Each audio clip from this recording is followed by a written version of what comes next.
शुक्रिया जनाब स्पीकर। जनाब स्पीकर, आज मैं इस ऐवान के सामने एक ऐसे मौके पर मुखातिब हूँ जब पाकिस्तान की अवाम जो है वो एक तरफ तो एक मुआशी बहरान की वजह से ख़तरे में है और दूसरी तरफ उनकी जानों को कोरोना की वबा की वजह से ख़तरा है।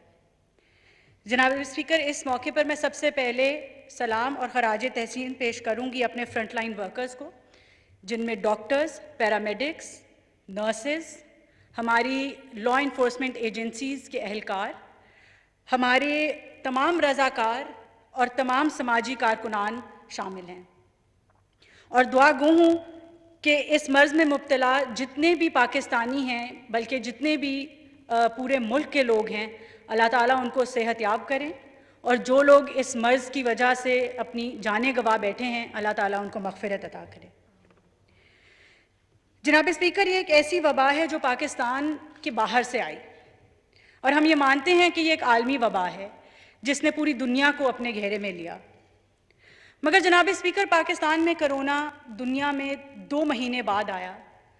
अगर हम इस चीज़ का फ़ायदा उठाते और अपने आप को इसके लिए प्रिपेयर करते, जबकि पाकिस्तान मेडिकल एसोसिएशन ने आपको 24 जनवरी को ख़त भी लिखा कि आप खुदारा इसकी तैयारी करें, डॉक्टर्स के लिए PPEs ऑर्डर करें और टेस्टिंग किट्स अवेलेबल करवाएं और उनका इंतज़ाम करें, मगर हुकूमत के किसी रुकन के कान पे जूं ना रेंगी।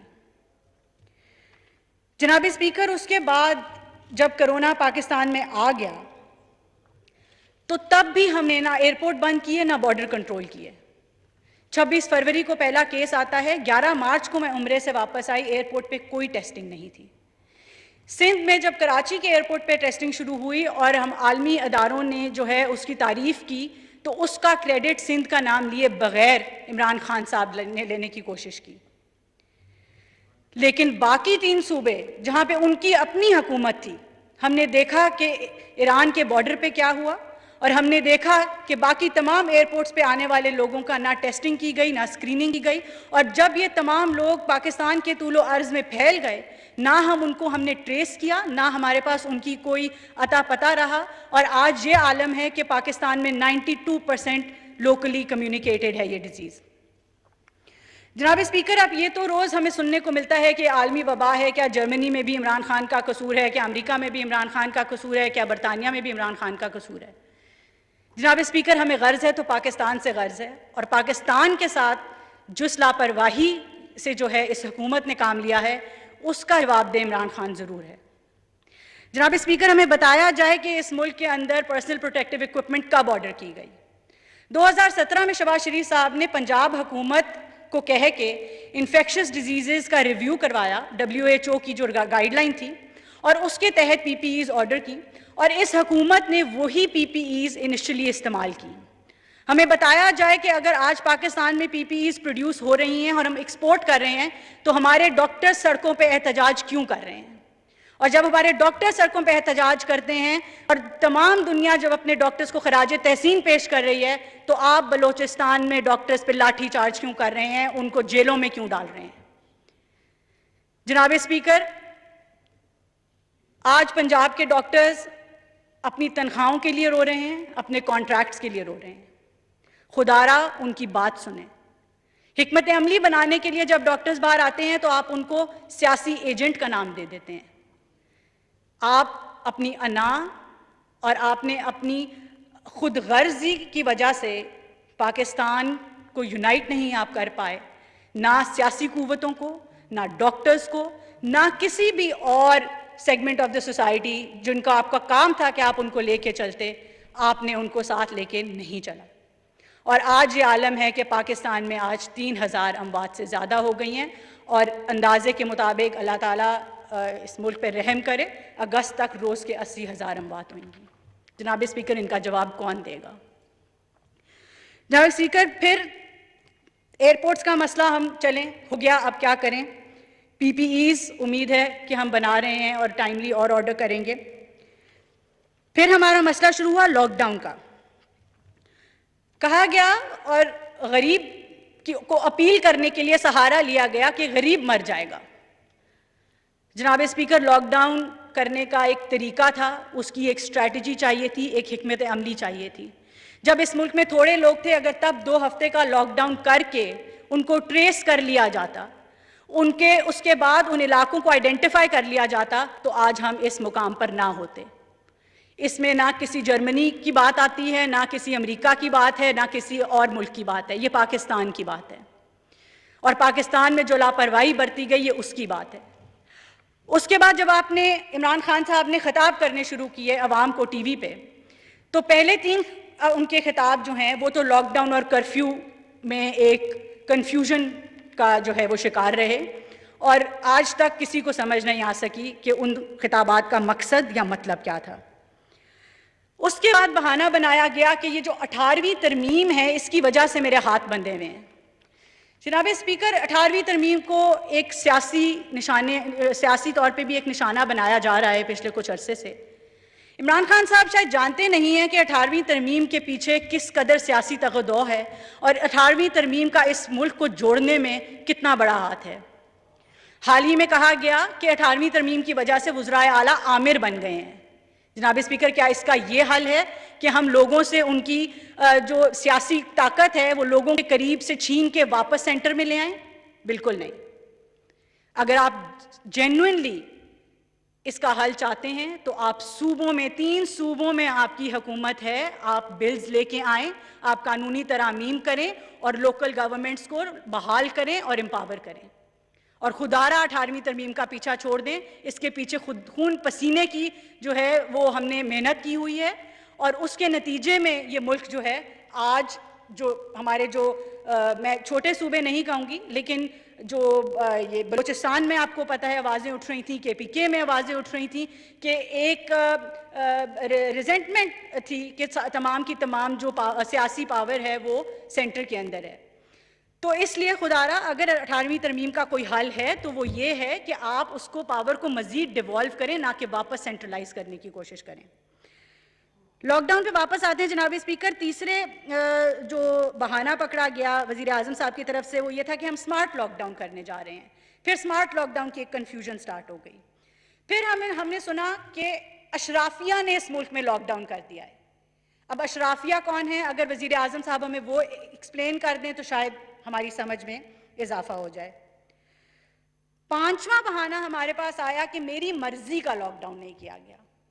अब ये तमाम जो आर्ग्यूमेंट्स हैं ये लॉकडाउन के इर्द गिर्द घूम रहे हैं कि 3 सूबों में आपकी हुकूमत है मगर फिर भी आपकी मर्जी का लॉकडाउन नहीं किया गया। आपकी मर्जी का लॉकडाउन क्या था? आपकी हिकमत अमली क्या थी? अगर आप किसी एक अपने खिताब में वो वाजे कर देते तो शायद आपकी मर्जी का लॉकडाउन भी हो जाता, लेकिन आप बता तो दें कि आपकी मर्जी है क्या, आपकी हिकमत अमली है क्या। और आखिर में आजकल जो लेटेस्ट हमारा एक लॉकडाउन के हवाले से बात चली है वो सिलेक्टिव लॉकडाउन की बात चल रही है, और WHO के चंद डैमिंग लेटर्स हैं जो आए हैं जिसके बाद उन्होंने कहा है कि आपके लॉकडाउन बंद करने की वजह से इस मुल्क में कोरोना की वबा और जो हलाकतें हैं उनके नंबर्स बढ़े हैं, और उसके बाद आपने एक कोई सिलेक्टिव लॉकडाउन इंट्रोड्यूस किया है जो पता नहीं अब उस पर भी अमल होता है कि नहीं होता। फिर एक सिलसिला चला डिसइंफॉर्मेशन फैलाने का।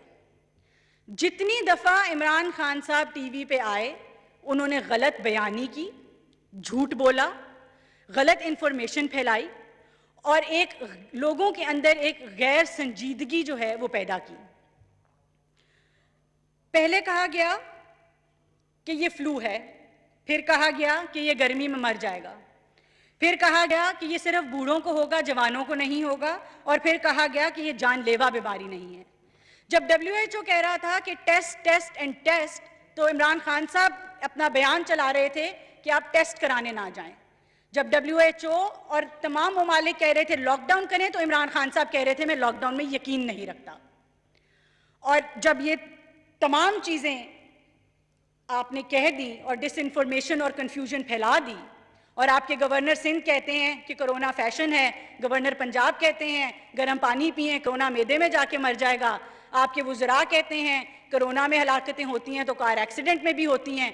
ये तमाम चीज़ें जनाब स्पीकर जब आप इस अवाम को और लाहौर की आवाम को ख़ास तौर पे जाहिल कहते हैं, तो उस जहालत को फैलाने में इन तमाम चीज़ों का हाल है। ये मैं आप पे छोड़ती हूँ कि क्या ये तमाम बातें करने वाले जाहिल हैं या पाकिस्तान की आवाम जाहिल है जो अपने वज़ीर आज़म की बातें सुनती है।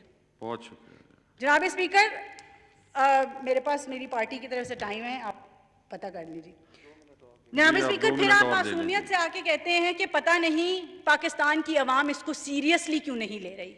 शायद अगर आप अपने पुराने खिताब सुन लें तो आपको इस सवाल का जवाब मिल जाएगा। इस हवाले से एक और जो बहुत बड़ी कोताही हुई वो ये है कि हुकूमत की कोई भी एक कॉम्प्रिहेंसिव अवेयरनेस पॉलिसी अगर आप मुझे दिखा दें तो हमें बहुत खुशी होगी। टीवी चैनल्स ने, प्राइवेट ऑर्गेनाइजेशंस ने अपने ओन पे एड्स चलवाए और अवेयरनेस फैलाई, मगर जहाँ तक हुकूमत का ताल्लुक है हमें कोई अवेयरनेस कैंपेन नहीं नजर आई। हता कि इमरान खान साहब ने 3 महीने मास्क खुद नहीं पहना, और सिंध की भी जो उनकी तस्वीर बाहर आती हैं 2 दिन पहले की, ना कोई सोशल डिस्टेंसिंग है, ना मास्क पहना हुआ है, और फिर आप आवाम को कहते हैं कि SOPs और SOPs। कौन से SOPs जनाब स्पीकर? आपने कौन से SOPs जारी किए हैं? इस ऐवान में ही उनका नोटिफिकेशन फैला दें ताकि हम लोगों को ही पता चल जाए कि वो SOPs क्या हैं, हम अपने लोगों तक पहुंचा दें। जनाब स्पीकर, एक और जो हमने फेलियर देखा और वो इमरान खान साहब की महज अना के बायस देखा, वो ये था कि इमरान खान साहब PTI के चेयरमैन की हैसियत से बाहर नहीं निकल सके। वो आज तक इस बात का एहसास नहीं कर सके कि वो इस मुल्क के, पाकिस्तान के फेडरेशन के, जिसमें 4 सूबे GB-AJK आता है, उसके वजीर आजम हैं। आए रोज एक सूबे का मजाक उड़ाना, कभी उसको डरपोक कहना, कभी उस पर इल्जाम लगाना, और तमाम सियासी जो आपकी ऑपोजिशन है उसके साथ इन हालात में भी जो आप सियासी इंतकाम का आपने एक तरीकाकार अपनाया हुआ है, इससे साफ जाहिर है कि आप इस वबा को लेके ना संजीदा हैं और ना ही आप इसके ऊपर एक यूनाइटेड हिकमत अमली बनाने के काबिल हैं। तो सवाल यह है जनाब स्पीकर कि आपकी स्ट्रैटेजी क्या है, हिकमत अमली क्या है? क्या हिकमत अमली ये है कि हर्ड इम्यूनिटी हो और पूरे पाकिस्तान को कोरोना हो जाए? जनाब स्पीकर, अगर हम इस चीज़ की इजाज़त देते हैं तो इस मुल्क की 1% आबादी जो है, जो कि लाखों में बनती है, वो तकरीबन 22 लाख अवाम वो अपनी जान गंवाएगी। क्या ये आपकी स्ट्रैटेजी है कि 22 लाख अवाम जो है वो लुकमा अजल बन जाए? और अगर आपकी ये स्ट्रैटेजी नहीं है तो फिर आपकी क्या स्ट्रैटेजी है? आप खुद वजीर सेहत हैं, आप एक दिन ऐवान में नहीं आए, आप ऐवान को आके पॉलिसी स्टेटमेंट दें कि आपकी स्ट्रैटेजी क्या है इस वबा से लड़ने की, आपकी इकोनॉमिक स्ट्रैटेजी क्या है, आपकी मेडिकल रिस्पॉन्स स्ट्रैटेजी क्या है, आपकी कंटेनमेंट स्ट्रैटेजी क्या है, आप लोगों को क्या बताना चाहते हैं? आज भी अगर किसी को कोरोना होता है वो अपने दोस्तों को फोन करता है कि हमने करना क्या है, किसी को ये नहीं पता कि उसका टेस्ट पॉजिटिव आ जाए तो उसने अगला स्टेप क्या लेना है। तो जनाब स्पीकर, खुदारा हमारी गुजारिश है कि आप इसको जो है सीरियसली लें, क्योंकि ये एक वबा है, ये लोगों की जानों का मामला है और ये एक ऐसी चीज़ है जो आपकी अना से बढ़कर है। जनाब स्पीकर, इस लॉकडाउन के लिए जो सहारा लिया गया गरीब आवाम का कि गरीब आवाम मर जाएगी, मैं सबसे पहले एक बहुत अहम तजवीज़ से बात शुरू करूंगी और वो ये 1 मिनट में आप अपनी बात को मुकम्मल करें। जी, वो सबसे पहली जो आपने गरीब आवाम का सहारा लिया और फिर जो आपने इस मुल्क में मुआशी बहरान पिछले 2 साल में क्रिएट किया, उसका सारा मलबा कोरोना पे डाला। गरीब आवाम की जहाँ तक बात है जनाब स्पीकर, तो इस बजट के अंदर मिनिमम वेज का जिक्र क्यों नहीं है? जनाब स्पीकर, पिछले 1 साल के अंदर इस मुल्क में जो महंगाई की शरह है वो 11.2% है और जो अशियाए खुर्दोनोश की महंगाई है वो 20% तक ज़्यादा हुई है। और फिर जब आप मिनिमम वेज नहीं बढ़ाते, सरकारी मुलाजमीन की तनख्वाहें नहीं बढ़ाते, पेंशनर्स की पेंशन नहीं बढ़ाते, तो वो अपनी ज़िंदगी किस तरह गुजारेंगे? जनाब स्पीकर, रियल टर्म्स में उनकी जो सैलरीज हैं, जो उनकी जो टेक होम इनकम है वो 11% कम हो गई है इस इन्फ्लेशन और इस महंगाई की वजह से। हमारी तजवीज़ ये है कि 1 से 16 जो आपका ग्रेड है 20% और ओल्ड पेंशनर्स की 20% कम अज़ कम तनख्वाहें बढ़ाएं और बाकी जो आपके पेंशनर्स हैं और आपके सरकारी मुलाजमीन हैं उनकी कम अज़ कम 10% तनख्वाह बढ़ाई जाए। जनाब स्पीकर, आखिर पे मैं एक इकॉनमी के हवाले से बात करना चाहूँगी। इमरान खान साहब के बयानात पिछले 2-3 सालों 6-7 सालों में आते रहे, हुक्मरान जब करप्ट हों तो गुर्बत बढ़ती है, हुक्मरान जब करप्ट हो तो महंगाई बढ़ती है, हुक्मरान जब करप्ट हो तो लोग टैक्स नहीं देते, हुक्मरान जब करप्ट हो तो कर्जे बढ़ते हैं। जनाब स्पीकर, चंद एजाद शुमार हैं। नवाज बस ये शरीफ, आपका आखिरी मिनट है जी, और लोगों ने भी स्पीच नवाज करनी है और हमने घरों को भी जाना है। नवाज शरीफ साहब की हुकूमत में पाकिस्तान की GDP ग्रोथ 5.3% थी। इमरान खान साहब की कोरोना से पहले जो GDP ग्रोथ थी वो ग्रोथ नहीं कही जा सकती, वो -4% थी। नवाज शरीफ साहब की हुकूमत में महंगाई 4% थी। इमरान खान साहब की हुकूमत में कोरोना से पहले महंगाई 11.2% थी। अशाए खुर्दोनोश 20% से बढ़ चुकी थी। नवाज शरीफ साहब की हुकूमत में 6.2% लोगों को गुर्बत की लकीर से ऊपर लाया गया। इमरान खान की हुकूमत के 2 सालों में 1 करोड़ लोगों को गुर्बत की लकीर के नीचे धकेला गया। नवाज शरीफ की हुकूमत में 5 साल में टैक्स कलेक्शन डबल की गई। इमरान खान की हुकूमत में 68 साल में पाकिस्तान की तारीख में पहली दफा हुआ कि पहले साल से अगले साल में हम कम टैक्स कलेक्ट कर सके। जनाब स्पीकर, नवाज शरीफ की हुकूमत ने 5 साल में 11,000 अरब का कर्जा लिया और इमरान खान की हुकूमत ने 20 महीने में कोरोना से पहले इतना कर्जा ले चुकी थी। जनाब स्पीकर, आप जवाब आप मुझे देंगे कि करप्ट नवाज शरीफ था या करप्ट इमरान खान है। बहुत शुक्रिया जी। जनाब जी, स्पीकर, मोहतरमा आखिरी मिनट है। नाज बलोच नहीं। साहबा, सर दे दिया, सर भी देना 6 बजे, फिर हमने इजलास इख्तिताम पे लेके आना है 6 बजे।